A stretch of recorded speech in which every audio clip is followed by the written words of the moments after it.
የመላከ ሰላም ታደለ ፊጣ ቤት እዚህ አካባቢ ነው? አዎ ታች ደም እዛ ቀይ አበባ ያለበት ከዛም ስመጣ ከተማ ከማገልገል ከጠር ማገልገሉ የተሻለ ነው የሚል እምነት ይዤ ነው የመጣሁት። ከዚህም በፊት ያው ጤናዎት ላይ ችግር እንዳጋጠሙት ሰምተናል። ሞያ ያስገድደኛልና አሁን ነው ይሄ ነገር መደረግ አለበት አለኝ ዶክተሩ። ዝግጅት አላረኩም ዝም ብዬ ነው የመጣሁት። እኔ በአጋጣሚ ነው። ምንድነው ያሉን የሆነ ጊዜ የሆነ ካህን እንደው ቤተክርስቲያን ለማጠን ልብሰ ተክህኗቸውን ለብሰው ሲመጡ ተሰባስበው እንዴ ታቦት መጥቶ ዛሬ እኮ መንደራችን የሆነ ታቦት በዚህ ያለፈ ምናምን እርግጠኛ ነኝ አንዱ የአዲስ አበባ ቤተክርስቲያን 10 ቤተክርስቲያኖችን ማልማት ይችላል በቀላሉ ኢንቨስት ማድረግ ቢችል ማለት ነው። እንደሚታወቀው የሐረር ህዝብ እርስ በርስ ተዋዶ የሚኖር ተፋቅሮ የሚኖር ማህበረሰብ ነው። እዛች መንገድ ለመድረስ እግር ዜሮ ሆነ፣ ጉልበት ላይ ነው ዜሮ ሆነ። መርገጥ አልረግጣለኝ።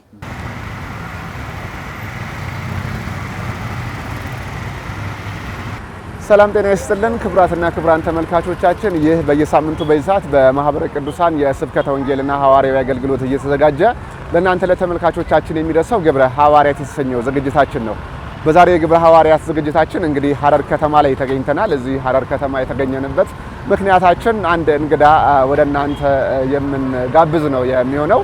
የዛሬው እንግዳችን መላከ ሰላም ታደለ ፊጣ ይባላሉ። እንግዲህ መላከ ሰላም ታደለ ፊጣ እንደሚታወቀው በዝማሬ አገልግሎትና በስብከተ ወንጌል አገልግሎት በስፋት የሚታወቁ አባታችን ናቸው። ዛሬ በግብረ ሐዋርያት ዝግጅታችን ደግሞ እዚህ ሐረር ከተማ ተገኝተን እንደ አጠቃላይ እንደ ምስራቅ ሐረርጌ ያለው የስብከተ ወንጌል አገልግሎት ምን ይመስላል የሚለውን ለማስቃኘት ነው ዛሬ እዚህ የተገኘ ነው። አሁን ወደ ቤታቸው እንሄድና ከቤታቸው እሳቸውን ወስደን ወደ አንድ ቤተክርስቲያን ደግሞ ሄደን እዛ ውይይት የምናደርግ ነው የሚሆነው። እናንተም እስከ ዝግጅታችን ፍጻሜ ድረስ አብራችሁን ትቆዩ እንጋብዛለን። መልካም ቆይታ ይሁንላችሁ።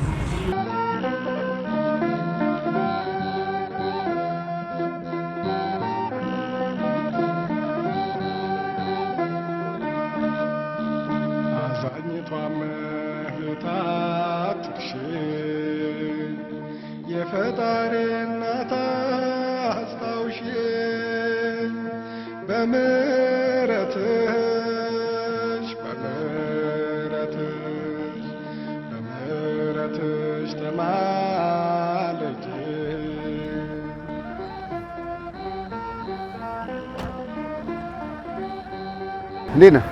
ሰላም ነው አለ። የመላከ ሰላም ታደለ ፊጣ ቤት እዚህ አካባቢ ነው? እዛ ቀይ አበባ ያለበት እዛ ላንኳኳ እዛ። እሺ አመሰግናለሁ። እሺ እሺ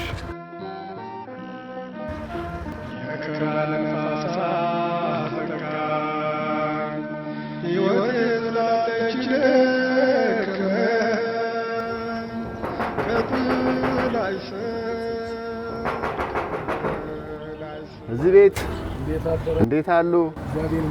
ሰላም ኖት አሉ?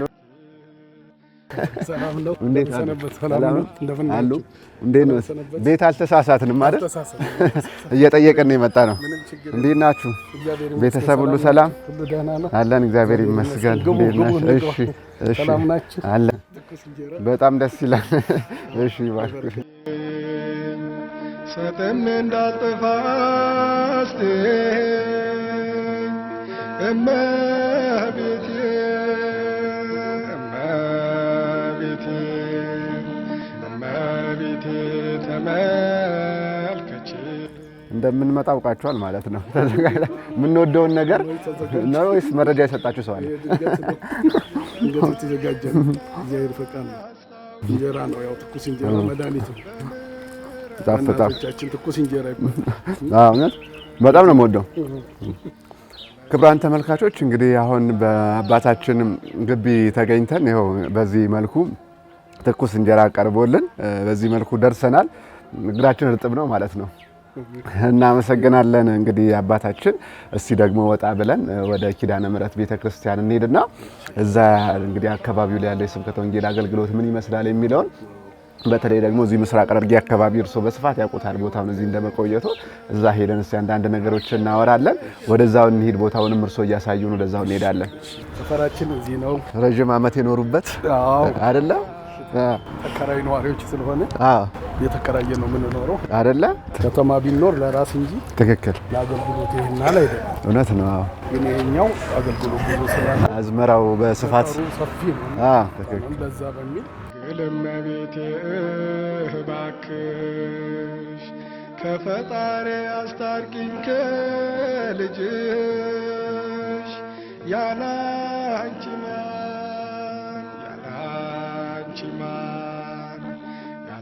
ማን አለኝ አስታዋሽ አዛኝቷ እመቤቴ አትርሺኝ የፈጣሪ እናት አስታውሺኝ በምሕረት መላከ ሰላም እንደው ስለሰጡን ጊዜ እጅግ አድርገን እናመሰግናለን። እኔም ስላገኘሁት በጣም ደስ ይለኛል። ደሞ እርሱን ቃለ መጠይቅ በማድረጌ በእውነት እንደ ራሴ እንደድለኛ ነው የምቆጥረው። አባታችን ሀረር ላይ ብዙ ጊዜ ቆይተዋል። አብዛኛው ሰው ደግሞ እርሱ ሀረር እንደሚኖሩ አያውቁም። አዲስ አበባ ያሉ ነው የሚመስላቸው ብዙ ሰዎችና እንደው ካለው ታዋቂነት አንፃርም ብዙ ጊዜ እንዲህ የሚታወቁ ሰዎች ወደ አዲስ አበባ ነው የሚኖሩትና እርሱ ረጅም ዓመት ሀረር ላይ ኖረዋል። እንደው ሀረርን እንዴት ለኑሮ መረጧት? ሀረርን እንዴት ይገልጿታል አባታችን? ሀረር እንግዲህ መጀመሪያ ወደ ሀረር የመጣሁበት ዋናው ምክንያት ያው የቤተ ክርስቲያን ጥሪ ሆኖ ነው። አባቶችም ጥሪ ነውና ወደዚህ አገልግል የሚል ጥሪ ከአባታች በተለይ ብፁዕ አቡነ ቀውስጦስ ነበሩ። ያን ጊዜ እዚህ 91 ዓመተ ምህረት ማለት ነው። እዚህ አካባቢ መተበና እስቲ አገልግሎት ስትከኛ ጋር ብዙ አገልግሎት የሚሰጥ ሰው የለንም የሚል ነገር ስለነበረ ለዚህ ለሀረር ስላሴ መካነ ስላሴ ካቴድራል ለዛ በሰባኪ ወንጌልነት ነው የመጣሁትና መጥቼ እዚህ አገልግሎት እየሰጠው ቆዮ ለሁለት ዓመት ጊዜ ሳየው አካባቢውን በጣም ሰባኪያን ወንጌል የሉበትም። ህዝቡ ትምህርት ወንጌል ለመስማት በጣም ችግሮች አሉ። የሌሎች ትምህርት ነው የሚሰማው እዚህ በብዛት። የኛ ቤተክርስቲያን ሰባኪያን ብዙ የሉም። ሁኔታው ሲታይ የሚያሳዝን ስለነበረ ያው በቃ ከዛም ስመጣ ከተማ ከማገልገል ከገጠር ማገልገሉ የተሻለ ነው የሚል እምነት ይዤ ነው የመጣሁት። ምክንያቱም ሰው የሌለበት ቦታ ነው ሄዶ ማገልገል የሚገባውና መጥቼ ሳይ ደግሞ የባሰ ያንኑ ያስኩትን ሐሳብ የሚያጠናክር ነገር ስላጋጠመኝ እዚሁ ሳገለግል ቆየሁ። በኋላ ብፁዕ አቡነ ቀውስጦስ ቋንቋ ስለምትችል ኦሮምኛ ወደ ገጠሩ ሜዳ አገልግሎት እንድትረዳን ወደ ሀገረ ስብከቱ ብትመጣ ይሻላል ብሎ 2 ዓመት መካነ ስላሴን ካገለገልኩ በኋላ ወደ ሀገረ ስብከት እንድዛወር አድርገው እዛ ሀገረ ስብከት ውስጥ ሆኜ ነው አገልግሎት ሲሰጥ ቆየሁትና በዚህ ቆይታ ያየሁት ነገርና ጠቅላላ ያስተዋልኩት ነገር የሚያሳዝን ነው የነበረው። ብዙ ተጽዕኖ ያለበት፣ ፈተናዎች ያሉበት፣ ችግሮች ያሉበት ቤተክርስቲያን ላይ ብዙ ውጣ ውረድ ያለበት አካባቢ ስለሆነ ከዚህ የበለጠ የተሻለ አገልግሎት ቦታ አይኖርም። እዚህ ባገለግል በነፍስም በስጋም ዋጋ ሊገኝበት ይችላል ከእግዚአብሔር በሚል ያው ራሴን ለዚህ ነገር አዘጋጅቼ እዚሁ ያገለገልኩ ቆየሁኝ። በዚህ በእንትን ባለው ሁኔታ ምክንያት ማለት ነው። ስለዚህ ያው ከ91 ጀምሮ እስካሁን ወደ 26 ዓመት አካባቢ የሆነ ነው። አሁን በዚህ 26 ዓመት እዚህ ቆይተዋል ማለት ነው። 26ኛ ዓመቴ ነው አሁን በዚህ አይነት ሁኔታ የቆየው ማለት ነው። በጣም ደስ ይላል። እንደው ሀረር ከተማን የሀረርን ህዝብ እንደው አጠቃላይ ማህበራዊ ህይወቱን እንዴት ይገልጹታል? እስቲ እንደው ከእሱን እንዴት ይነግሩኛል ስለ ሀረር?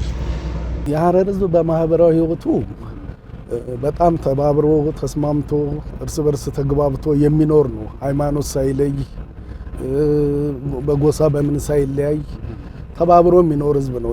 በቃ በአንድ መንፈስ ይዞ የሚኖር ህዝብ ነው ያለው። በዚህ አይነት አኗኗሩ ደስ የሚል ነው።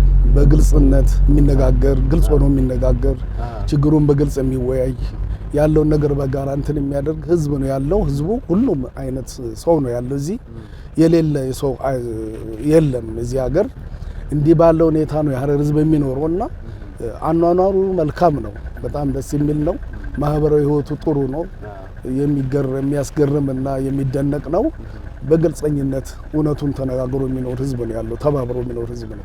በእውነት በጣም ደስ ይላል። እንግዲህ ከተማዋም አካባቢውም በጣም ከጠበቅነው በላይ ነው። ደስ የሚል አካባቢ ነው። ደስ የሚል ማህበረሰብ ያለበት ከተማ ነው ሀረር።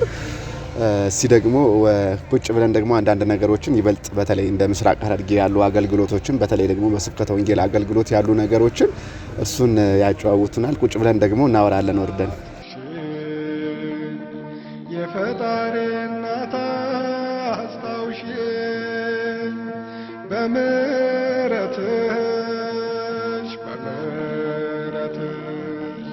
በምሕረትሽ ተማልጅ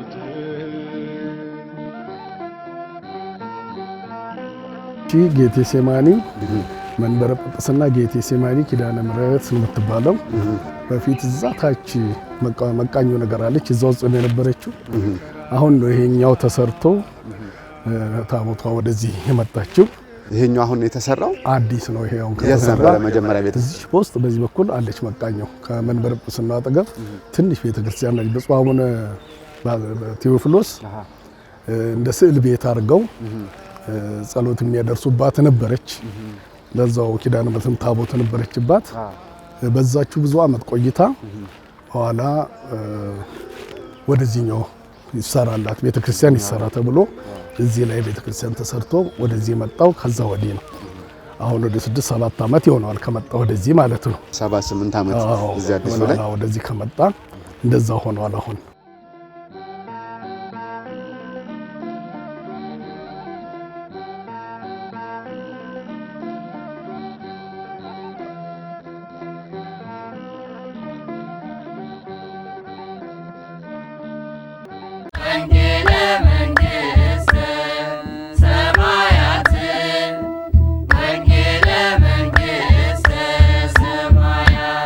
ክብራትና ክብራን ተመልካቾቻችን እንግዲህ በመግቢያው እንዳስተዋወቅኳችሁ እዚህ አጠገቤ መላከ ሰላም ታደለ ፊጣ አጠገቤ ይገኛሉ። በሐረር መንበረ ጵጵስና ጌቴሴማኒ ቅድስት ኪዳነ ምሕረት ቤተክርስቲያን ግቢ ውስጥ ነው የምንገኘው።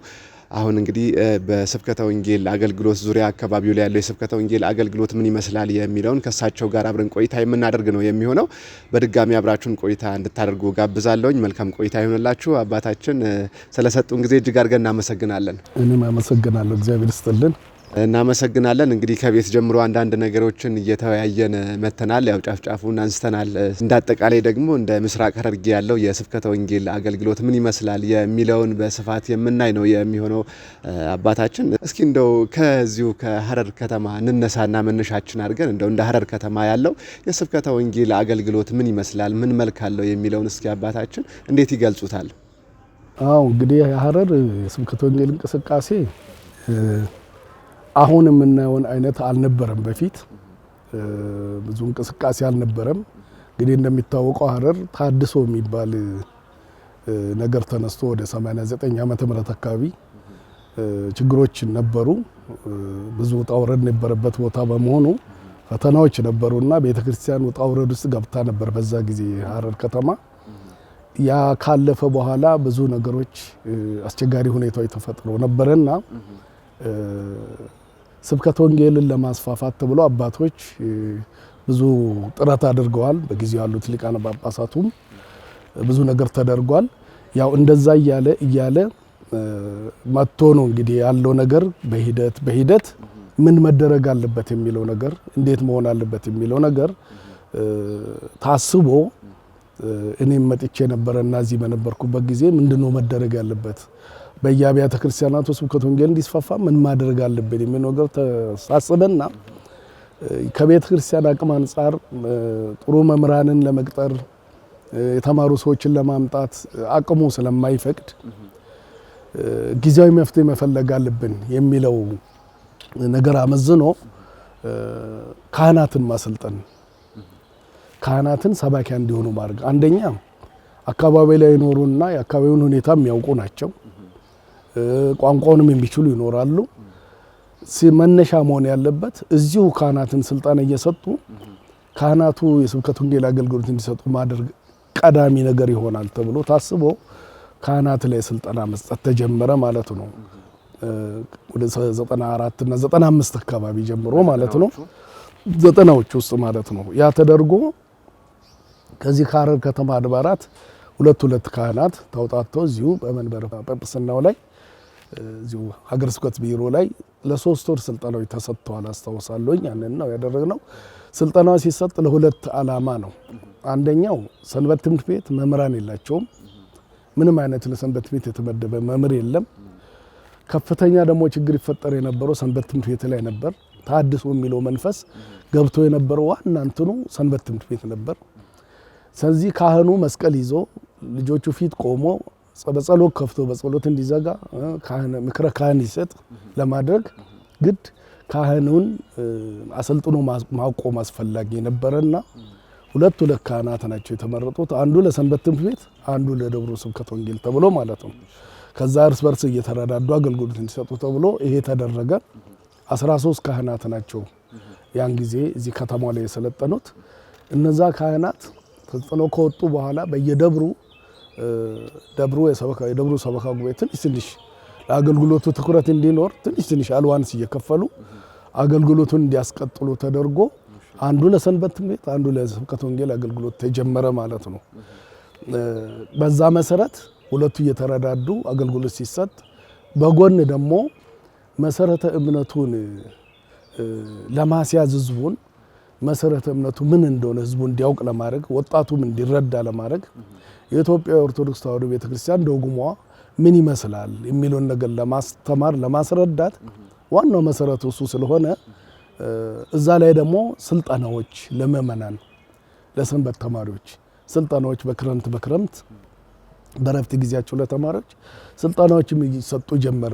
እነዚሁ መምህራን ተጨመሩ። እነዚህ ሆን ተመደቡት ጋር ሆኖ እኛም ተጨምረን በጋራ በየአድባራቱ አሁን ድረስ እየተሰጠ ነው ያለ አልተቋረጠም። ክረምት ያ እየተሰጠ ቀጠለ ማለት ነው። ከዛ በኋላ ሁለቱ ጎን ለጎን ሲሄድ የነበረው ነገር እየቀነሰ ሰዎችም ደግሞ የነበረውን ችግር እየተረዱ ምእመናኑ ብዙ ነገሮችን እያወቁ በመሄድ ነገሮች እየተቃለሉ ሄደዋል ማለት ነው።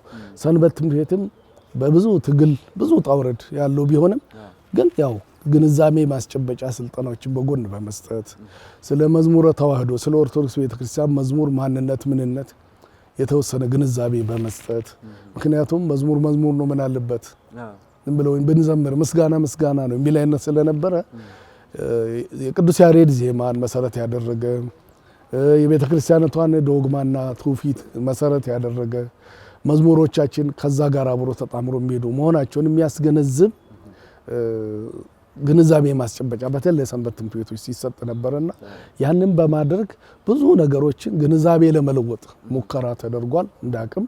በዛ መሰረት ያው ነገሩ እያለ በየአድባራቱ የከተማው ስብከተ ወንጌል እየሰፋ ሄደ። ቀጥሎ ሁሉም ካህናት ስልጠና እንዲያገኙ ደግሞ ቅዱስ ሲኖዶስ በጀት ሲመድብ ሁሉም ካህናት እቺን የመጀመሪያ ደረጃ ስልጠና እንዲወስዱ በማድረግ አገልግሎት እየተሰጠ ያለው እስካሁን ድረስ ማለት ነው። ያሰለጠናቸውን ልጆች በተለይ ወደ ጽርሐ ጽዮን በመላክ ጽርሐ ጽዮን እንግዲህ ከጎን ሆኖ ሲረዳን የኖረ ለሐረር በተለይ ቀኝ እጅ ነው ማለት ይቻላል። ጽርሐ ጽዮን ብዙ ልጆች አገልግሎት እንዲሰጡ ያደረገ ያለው ጽርሐ ጽዮን ነው። ጽርሐ ጽዮን እየላክን ደግሞ እዚህ ስልጠና የሰጠናቸው ነው ጽርሐ ጽዮን ልከው ጽርሐ ጽዮን ሄደው ትንሽ ግንዛቤ ይዘው ሲመጡ እነሱን ደግሞ አገልግሎት እንዲሰጡ በተለይ ወደ ገጠሩም ጭምር አገልግሎት እንዲሰጡ እየተደረገ ያለው በዚህ አይነት ሁኔታ ነው ያለው አሁን ሐረር አብያተ ክርስቲያናት ላይ። መልካም ጥሩ ነው አባታችን እናመሰግናለን። እስቲ እንደው በተለይ ደግሞ ወደዚህ ወደ ሐረር አካባቢ እርሶም አንስተውልኛል። አሁን በተለይ የተሐድሶ መናፍቃን እንቅስቃሴ በስፋት ቅድስት ቤተክርስቲያናችንን ሲያምስ የነበረበት ቦታ ነው። እዚህ አካባቢ ላይ እንደው ምንጭ እስከመባል ደረጃ እዚህ አካባቢ ላይ እየተነሱ በኋላም ወደ ተለያዩ የሀገራችን ክፍላት እየተንቀሳቀሱ ቅድስት ቤተክርስቲያንን እንደው ሲያምሷት የነበሩ የመናፍቃን ተሐድሶ መናፍቃን እንቅስቃሴ በስፋት እዚህ ነበርና እንደው ያ ጊዜ እንዴት ታለፈ? የነበሩ ችግሮች ምን ነበሩ? አንስተውልኛል። መዝሙር ላይ እንደው ምስጋና ነው፣ መዝሙር ነውና ችግር የለውም እንደፈለገው ቢሆን ሲባል ነበር። በሰማሁት መረጃ ኪቦርዱላ ቤተክርስቲያን እስከ መግባት ደረጃ የደረሰበት ጊዜ ነበርና ያን ጊዜ እንዴት ያስታውሱታል አባታችን? ታሪክ ነው የሰማሁት። ኪቦርድ ቤተክርስቲያን ገብቶ ይዘመርበት በነበረ ጊዜ እኔ አልመጣሁም፣ ግን ባለውበት ሆኜ ሁኔታውን ሁሉ ከታተል ሰማ ነበረ። እዚህም ከመጣው በኋላ ደግሞ ካሉት አባቶችም ጠይቄ አረጋግጫለሁኝ። መካነ ስላሴ ቤተክርስቲያን መካነ ስላሴ ካቴድራል ማለት ነው ራሱ ቤተክርስቲያኑ እንደ አዳራሽ ያገለግል እንደነበረ ነው። ጉባኤ የሚደረገው ቤተክርስቲያን ውስጥ ነበረ። ከዛ ጋር ብዙ ስርዓተ ቤተክርስቲያንን የሚያፈርስ ነገርም እንደነበረ በተለይ ሴቶች በወር ግዳጅ ዙሪያ ላይ ምን አለበት ይግቡ ዝም ብሎ ተብሎ ቤተክርስቲያን ላይ ብዙ ችግር ይደርስ እንደነበረ ነው የሰማሁት። በትክክል በኪቦርድ ይዘመር እንደነበረ አሁንም መካነ ስላሴ ያሉ አንዳንድ አባቶች አሉ የሚያውቁ ይሄንን በአካልም ያሉ አሉ። ይዘመር ነበረ በኪቦርድ መዝሙሮቹ የታወቁ ናቸው። በዛን ጊዜ የሚዘመሩ የነበረው ደብረ ገነት መድኃኔዓለም ላይም እንደዚሁ ሌሎችም ቦታዎች በዚህ አይነት በሰፊው አገልግሎት ይሰጥ እንደነበረ ነው። መዝሙሩ ከኛ ውጪ የሆነ ነው ማለት ነው። መዝሙሩ ሌላ ነው። በኪቦርድ ነበር የሚዘመር የነበረው። ምስጋና ነው ተብሎ ነው ይለቀስ ነበር። የሆነ ተሰብስቦ የማልቀስ አይነት ፕሮግራም እንደነበራቸው እንደነበረ ነው የነበረው ፕሮግራም የሰማሁትና የዚህ አይነት ሁኔታ ይከናወን ነበርና ሙሉ ለሙሉ አካባቢውን የመቆጣጠር ሁኔታ እንደነበረ ነው የሚታወቀውና በጊዜው ያልታወቀ ይመስለኛል ምን እንደው ነገሩ አባቶች ቤተክርስቲያን አባቶች ጠጋ ብለው ያንን ስራ የሰሩ ሰዎች በብልጠት ነው የሄዱት። ቤተክርስቲያን አባቶች ጋር ተጠግተው ጠጋ ብለው እነሱን በመያዝ እነሱ ሊያውቁት ሊደርሱበት በማይችሉበት ስልት ነው የተጠቀሙትና ቀስ በቀስ ነው ነገሩን እያስገቡ ይሄዱትና ሂደቱ እንደዛ ነው። እንግዲህ ናዝሬት ነበረ። ከናዝሬት ወደ ሐረር ሂደቱ እንዴት እንደነበረ እናውቃለን። ከአዲስ አበባ ጀምሮ ማለት ነው። አዲስ አበባ ከነበረው ሃይማኖት አበው ጀምሮ ቅድስት ሥላሴና ቤተ ክህነት ላይ ነበረው እዛ አካባቢ ብፁዕ አቡነ ቅዱስ አቡነ ተክለ ሃይማኖት ሲያዘጉት ወደ ናዝሬት በናዝሬት ላይ መጠናከር ናዝሬት ማርያም ከፍተኛ ዋጋ ይከፈል እንደነበረ አውቃለሁ። ያ የናዝሬቱ ደግሞ ወደዚህ ወደ ሐረር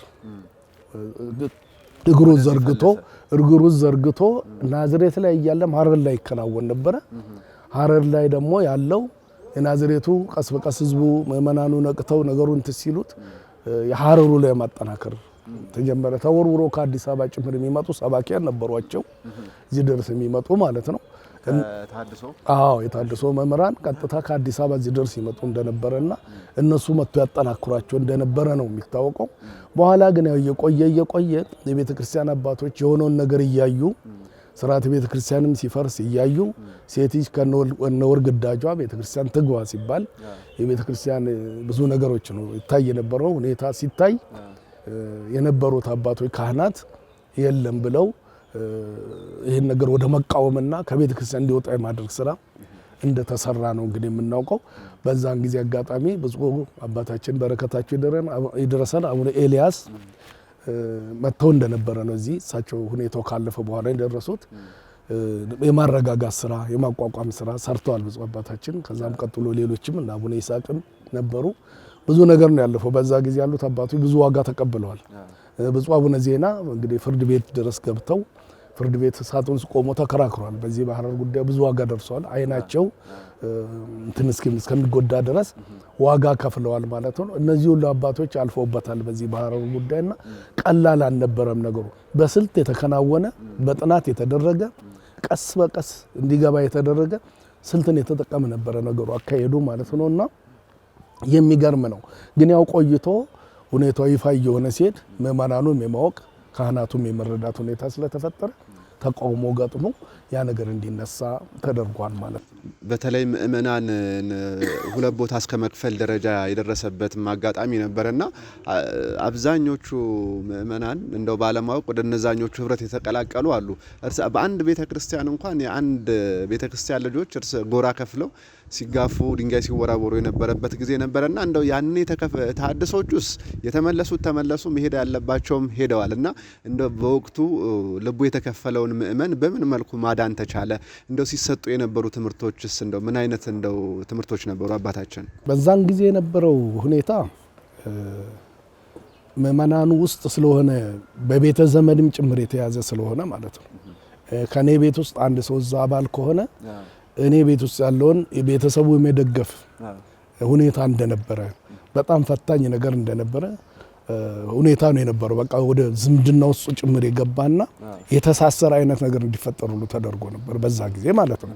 ስለዚህ ሰው ለመናገር የሚያፍርበት የሚፈራበት ወይም ደግሞ ሲናገር ያን ዘመዱን ጓደኛው የሚጎዳ የመሰለው የሚጨናነቅበት ሁኔታ ሁሉ ነው የነበረው። እንደዛ አይነት ሁኔታ ነው የነበረው። ነገር ግን ያው አባቶች ካህናት ቆርጠው ያን ነገር ተቃውሞ ከቤተ ክርስቲያን በግድ እንዲወጣ ሲደረግ ያው ምእመናንም ልባቸው መጠንከር ችሏል። ያው መቼም አባቶች ከፊት ከቆሙ ምእመናን ይጠነክራሉና ወደ መቁረጡ መጥተዋል ማለት ነው። ከዛ በኋላ ያለውን ሁኔታ በትምህርት ነው የተለየው። እንግዲህ ያን ጊዜ ይሰጥ የነበረው ትምህርት በቀጥታ ፕሮቴስታንታዊ ስብከት ስልት ነው የነበረው።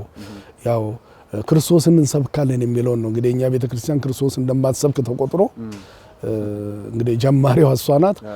ክርስቶስን መጀመሪያ አስተዋወቀችው ያስተማረችው እሷ ሆና በቃ ክርስቶስን እንሰብካለን የሚለው ነገር ተይዞ ነው እንግዲህ ያን ጊዜ ሲከናወን የነበረው። ቤተክርስቲያን መቼም ስብከቶቿ ሙሉ ናቸው። ነገር ቅዱሳንን ትሰብካለች፣ ስነ ምግባርን ትሰብካለች። ብዙ ነው ትምህርቶቿና ሁሉም ማዕከሉ ክርስቶስ ነው፣ መሰረቱ ክርስቶስ ነውና ያን አርጋ ነው የምትሰብከው። ስለዚህ ያንን ለይቶ በዚህ አይነት ይዞ ስለነበረ ትምህርቱ በዚህ አይነት ይሄን አይነት ይዘቱ ነው የነበረው ማለት ነው። በኋላ ያው እኔም ስመጣ ሌሎችም አባቶች ነገር ቅዱሳኑንም ከነገር ክርስቶስ ጋር በማስማማት የኦርቶዶክስ ቤተክርስቲያን ስብከት ምን እንደሚመስል ትምህርት አቀራረቦቹ እንዴት መሆን እንዳለባቸው ይሄንን መልሰን በትምህርት ለህዝቡ ቅስቀሳ በማድረግ ሁኔታዎችን ለህዝብ በመግለጽ ሞከርን። ያን ጊዜ ነው ምእመናኑ እየተረዱ ነገሮችን እየተገነዘቡ የመጡት ማለት ነው። ያው የራሱ የሆነ ስልት ነበረው ያን ጊዜ እንግዲህ ያንን ነገር ለመለወጥ መጀመሪያ ያንኑ የቤተክርስቲያን ትምህርት ወደ ቤተክርስቲያን ያስተምሮ ስርዓት እንዲገባ በማድረግ ነው እንግዲህ ነገሩ እየተለወጠ ሄደው። ይሄ ሰለጠነ አይደለም ኋላ ቀር ነው የሚል አይነት አስተሳሰብ ይዘው ችግርም ትንሽ የተለየ ሀሳብ የሚያቀርቡ ይኖራሉ። ግን ምእመናን ደግሞ በትክክል የአባቶችን ድምጽ በትክክል የቤተክርስቲያን ትምህርት መስማት አለባቸው። አንዳንድ ጊዜ ያስፈልጋል የሚል ሀሳብ ይዘን እሱንም እየሰራን ያለ ነው። እንዲህ ባለ ሁኔታ ነው እንግዲህ የነበረው ነገር ለመለወጥ ግንዛቤ ማስጨበጫዎችን የመስጠት ስራ ተሰርቶ ነው። ኦርቶዶክሳዊ ስብከት የትኛው ነው? እንዴት ነው አቀራረቡ? ምንድነው መሰረታዊ ነገሩ? ሚስጥሩ እንዴት ነው? ጭብጡ ምንድነው የሚለውን ነገር የማስገንዘብ ስራም ጭምር ተሰርቷል ማለት ነው። ስለዚህ በዚህ አይነት ብዙ ሁኔታዎች ነበሩ። ከዛ በኋላ እየዘመቱ የሚመጡ ሰባኪያንም ከአዲስ አበባ ወደዚህ የሚመጡ ሰባኪያን ያን ፎርም ይዘው የሚሰብኩ ሰባኪያንም ነበሩ።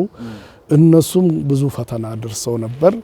ያንንም ቀስ በቀስ በመቋቋም ቀስ በቀስ አሁን ወዳለንበት እንግዲህ መተናል ማለት ነውና ብዙ ዋጋ የተከፈለበት ነው ለማለት ፈልጌ ነው። ቀላል አልነበረም ነገሩና ወጣ ወረደ ይበዛ ነበረ ማለት ነው። መልካም አባታችን እንደ ሰላ አካባቢው ጥሩ መረጃ እየሰጡን ነው ያሉ። ገጠር አካባቢ ያሉ ክርስቲያን ወገኖቻችን የሚደርስላቸው በማጣታቸው የሚያስተምራቸው በማጣታቸው ምክንያት እንደው ወደ ተለያየ ወደ መንፍቅናው ሊሆን ይችላል ወደ አህዛብ ሊሆን ይችላልና እዚህ ላይ እንደው ምእመናን ላይ ያሳደረው ጫና ይኖር ይሆን? በዚህ ምክንያትስ ደግሞ ምን ያህሉ ቤተክርስቲያን እንደው እስከ መዘጋት ደረጃ ደርሰው ይሆን አባታችን? እውነት ነው። በጣም ይሄ ከፍተኛው የቤተክርስቲያን ችግር ነው። ይሄ በተለይ ገጠር ያለችው ቤተክርስቲያን ምስራቅ ሐረርጌ ውስጥ ከፍተኛ ችግሩ ይሄ ነው። አንደኛው ምክንያት ባለማወቅ እምነቱን በትምህርት ደረጃ ተምሮ ባለማወቅ ምክንያት የሚሄዱ ብዙ ወጣቶች አሉ። ካለማወቅ የተነሳ ስለ እምነቱ ባለመማር ማለት ነው። ይሄ ነው አንደኛው ምክንያት። ሁለተኛው ደግሞ ተጽዕኖ የሚመጣው አንዱ በጋብቻ በኩል ገንዘብን ምክንያት ያደረገ ጥቅማ ጥቅምን ምክንያት ያደረገ ካለው ከኑሮ ውድነትና ችግር ጋር ተያይዞ ያንን መሰረት ያደረገ ደግሞ ተጽዕኖ አለ። ምክንያቱም ከአማሌቃውያኑ ጋር አብሮ ነው የሚማሩ ልጆቹ፣ አብሮ ነው የሚውሉት፣ አብሮ አንድ አካባቢ ነው የሚኖሩት። መዋጥ አለ፣ በዛ ባህል መያዝ፣ አብሮ በመኖር የመለማመድ የመግባባት መወራረስ አለ እና በዚህ ምክንያት ብዙ ወጣቶች ወደዛ የመዝመት ሁኔታ ይታያል ማለት ነው። አንዱ የኑሮ ችግር ነው። የመጀመሪያው እውቀት የሃይማኖት ትምህርት ግንዛቤ ማጠር ሲሆን፣ ሁለተኛው ደግሞ የኑሮ ችግር። ይሄንን መሰረት ያደርግ ወጣት ደግሞ ሄደ ማለት ተተኪ የለም ማለት ነው። ቤተክርስቲያኒቷ ተተኪ አይኖራትም ማለት ነው። ያሉት አባቶች እናቶች በእርጅና በሞትም ሲለዩ ከስር እነዛ ልጆች ካልተተኩ ያቺ ቤተክርስቲያን ነገ ተተኪ አይኖራትም። አተኩሮ እየተሰራ ያለው ተተኪ እንዲኖር የማድረግ ስራ ነው። ጥናቱ በዛ በኩል እየተሰራ ያለው ተተኪ እንዲኖር እናድርግ ነው። ከዛ በኋላ ቤተክርስቲያኒቷን ራሷን እንለውጣታለን ምንም ችግር ሳይኖር ያለ ምንም ውጣ ውረድ በቀላሉ ይሄን ነገር እንለውጣለን የሚል እቅድ ተይዞ የሚሰራ ስራ ነው እየተሰራ ያለው። ለመዘጋት አፋፍ ላይ ያሉ ቤተክርስቲያኖች አሉ፣ ትንሽ ምእመናን ያላቸው ማለት ነው። እንደውም እየተደገፉ ያሉት በስራ ምክንያት ወደዛ ተዛወሩ ሄዱ በመንግስት ሰራተኞች፣ በጤና ባለሙያዎች በመሳሰሉት፣ በግብርና ቢሮ ሰራተኞች በመሳሰሉት ተደግፎ የቆሙ አብያተ ክርስቲያናት አሉ። ትንሽ ቤተክርስቲያኖች ናቸው። ስለዚህ እያሉ እንደሌሉ የሚቆጠሩ ቤተክርስቲያኖች አሉ። የተዘጉ ናቸው ማለት አንድ ካህን ብቻ የሚገኝባቸው አጥንት ብቻ የሚያጠን ካህን ያለባቸው ቤተክርስቲያኖች አሉ። እንደነዛ ካሉ ቤተክርስቲያኖች አካባቢ ነው አንድ ልጅ ሁለት ልጅ ፈልገን አምጥተን ልጆቹን ራሱ ለማግኘት በጣም ውጣ ውረድ ያለውና ፈተና ያለው ነው። ልጆቹን ወደዚህ ለመላክ ፈቃደኛ አይደሉም፣ አያውቁትም ነገሩን። ያንን በማስረዳት ልጆቹን እንዲልኩ ድቁና እንዲማሩ የማድረግ ጥረቱ ራሱ ቀላል አይደለም ማለት ነው።